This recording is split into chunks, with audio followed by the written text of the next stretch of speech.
Morning class 10th। मैंने आपके पिछले चैप्टर के कुछ वीडियोस भेजे हैं जिसे आपने देखा होगा। अब हम बात करेंगे आपके चैप्टर के। मैं रिकैप कर देता हूँ कि हमने इस चैप्टर में क्या क्या पढ़ा, क्या क्या समझा। इस चैप्टर में हमने केमिकल इक्वेशन को लिखना सीखा, कैसे केमिकल इक्वेशन को लिखते हैं उसके बारे में जाना, कैसे उसे बैलेंस्ड करते हैं, बैलेंस करने के बारे में जाना, उसका सिंबल रिप्रेजेंटेशन क्या है वो समझा। उसके बाद हमने क्या समझा, types of chemical reaction. Types of chemical reaction में क्या क्या था। सबसे पहले कॉम्बिनेशन रिएक्शन, जिसके अंदर से दो एलिमेंट कंबाइन करते हैं और प्रोडक्ट बनाते हैं एक से ज़्यादा, जिसमें हमने एग्जांपल लिया होगा कार्बन और ऑक्सीजन का, जिसमें कार्बन डाइऑक्साइड बनती है। फिर हमने क्या किया, नेक्स्ट पढ़ा हमने डिकम्पोजिशन रिएक्शन, जिसमें एक रिएक्टेंट दो या दो से ज़्यादा हिस्सों में टूटता है, डिकम्पोज होता है, जिसमें हमने एग्जांपल लिया फेरस सल्फेट का, जो कि फेरिक ऑक्साइड और सल्फर डाइऑक्साइड और ट्राइऑक्साइड में बदल जाता है।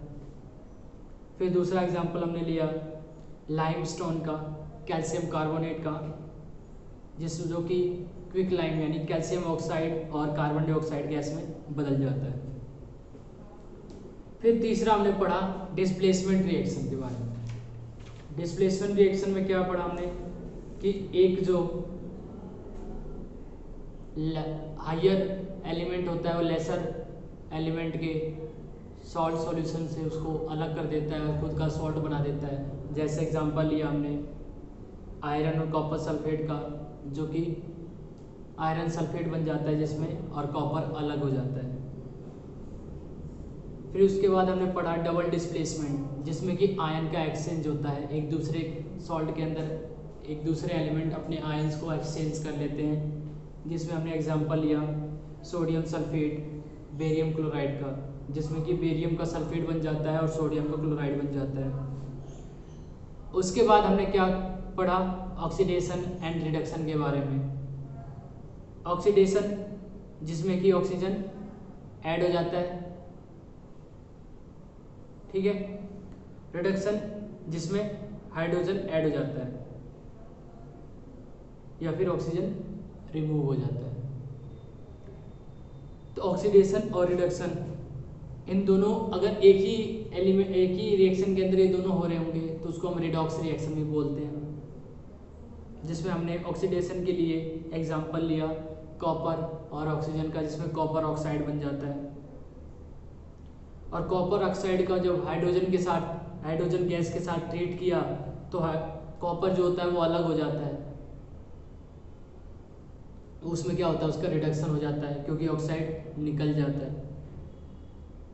उसके बाद हमने पढ़ा, इसी में एग्जांपल लिया किसका, जिंक ऑक्साइड और कॉपर का, जिसमें कि जिंक ऑक्साइड और कार्बन का एग्जांपल लिया, जिसमें कि जिंक अलग हो जाता है और कार्बन मोनोऑक्साइड बन जाता है। उसके बाद हमने बात की किसकी, कोरोजन के बारे में। कोरोजन क्या होता है, कोरोजन में क्या होता है कि कोई भी एलिमेंट जिसका जो सरफेस होता है वो डिप्लीट हो जाता है, कट जाता है। जैसे आयरन के बारे में, आयरन के जो नेल्स होता है उसके ऊपर क्या होता है, ब्राउनिश कलर का एक सरफेस डिपॉजिट हो जाता है, जिससे उसकी जो शाइनिंग सरफेस है वो धीरे धीरे ख़त्म हो जाती है। उसके बाद क्या होता है, वो जो आर्टिकल होता है वो डल होते जाता है और फिर बाद में क्या होता है, वो टूट जाता है, ख़त्म हो जाता है।